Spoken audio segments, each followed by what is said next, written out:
What's up, Park Hoppin'? It's Jeremy coming to you with another video, and today we're going to talk about Disneyland raising ticket prices, breaking the $200 a day mark for the first time. Now, you probably know who I am. My name is Jeremy. I am the owner of Geeks and Gamers, and this is my first video on Park Hoppin', our theme park channel. Jay Junk3PO has been doing a fantastic job so far, and if you're new here, subscribe to the channel, like the video, comment below, share the video, and help us gain traction here. Very exciting times for Geeks and Gamers. So let's get right into it. Now, I'm a big theme park fan. I love theme parks, and I love Disney theme parks specifically. I also love Universal and so many others, but Disney has always been a special place. Well, they're finally getting into that $200 a day mark, and we're going to talk a little bit more about that. Months after Disneyland opened the biggest expansion in its history, the Anaheim theme park raised ticket prices Tuesday, pushing the cost of some one-day passes to above $200 for the first time. Prices of annual passes and digital max passes climbed too. Now, it kind of breaks down all of the different structures and the tiers. There's a lot of moving parts here. It's just kind of all over the place. There's a lot going on there, and it's really complicated to book a Disney vacation. It's just kind of crazy at this point. It is something you have to study. You have to listen to a lot of different podcasts, and you just have to understand it. I'm a big Disney theme park podcast fan. There's a lot out there that you can really understand if you're thinking about taking a Disney vacation. Like Be Our Guest is one of my favorite podcasts. Those guys, Mike and the crew, do such a phenomenal job. And also the Diz Unplugged, which they're located in Orlando. That's a great podcast as well, and it can really help you out. But it is complicated as hell. Very complicated. Now, one-day park hoppers, which lets a person visit both Disneyland and California Adventure, rose to $159 from $154 for lowest demand days, and to $209 from $199 for highest demand days. Now, they have these different demand days, which is broken down there. Some of them, obviously Saturdays and Sundays, summertime, yada, yada, yada.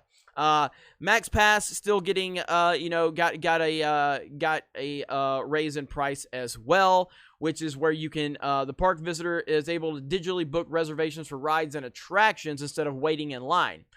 Millennium Falcon Smuggler's Run, one of 2 rides in the Star Wars land, is expected to be added to Max Pass system soon, Disney officials announced Tuesday. Parking stays flat at $25 a day. John Gerner, a theme park consultant and managing director at Leisure Business Advisors, says that the new pricing system, extra tiers, gives Disney more flexibility to avoid pushing prices so high that guests stay away, but still enables the parks to charge enough to be profitable. If a one-day price above $200 causes too many people to balk, Garner said, Disney is likely to know very soon.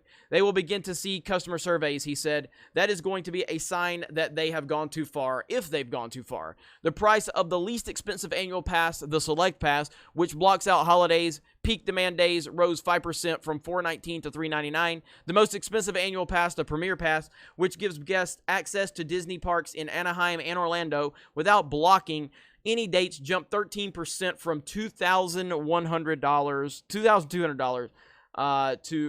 it went to $2,200 from $1,949. Wow. Ticket prices were raised 13 months ago last time, just before the park opened its $1 billion Star Wars Galaxy's Edge expansion, a 14-acre blah, blah, blah, blah, blah. So really what this comes down to, and there's a lot more that they're saying in here, the response to the increase on social media sites ranged from anger to acceptance, especially from longtime Disney fans who were accustomed to prices increasing annually. Yeah, I mean, if you're a Disney fan, if you're a Disney theme park fan, then you know this is something that's been happening for a while. This is no shock at all. But ultimately what it comes down to is Disney is catering to rich people, predominantly rich white people, but obviously, they're just looking for top tier people. They're not looking for your lower middle class crowd. And that's the whole thing about Disney, is that they want to preach about inclusion and diversity and being representation and having all welcome. But this entire pricing system is because they are trying to have crowd control. And the type of crowd control they want is they want the most wealthy people there. They want the upper class people in their parks. And generally that is white people. they want rich white people to come to their parks. So they want to push out the lower class individuals. And that's Disney's game. That's how they've always been. And they have the demand where they can do it. Yet, they want to sit there and preach about diversity and inclusion, but the reality of it is you walk around those parks and it's not that diverse. It's not. I mean, you can look at this picture right here. We see one black person here. That might be a black person there, but generally speaking, you're seeing a bunch of white people. You're seeing a bunch of white people, you know? And that's just how it goes. These are all upper class people because it costs a ton of money to go to a Disney theme park. Now, I'm not hating on that. I'm not hating on them. You know, you have the demand to do whatever you want. My problem is that they pretend to be this company about inclusion and diversity, and they're not really about that. They're about the almighty dollar. That's all they care about. That's it.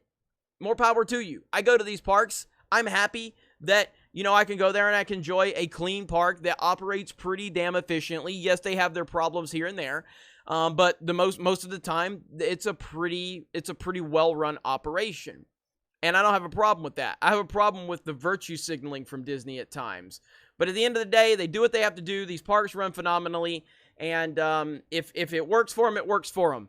But my problem is how they pretend to be something that they're not. They are a cold-hearted business that only cares about the almighty dollar. And there's nothing wrong with that.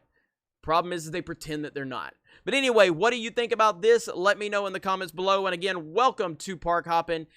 It won't be a channel where I'm reading articles generally. We're going to be going to the theme parks, recording rides, and giving you reviews and things like that. So I hope you enjoy it.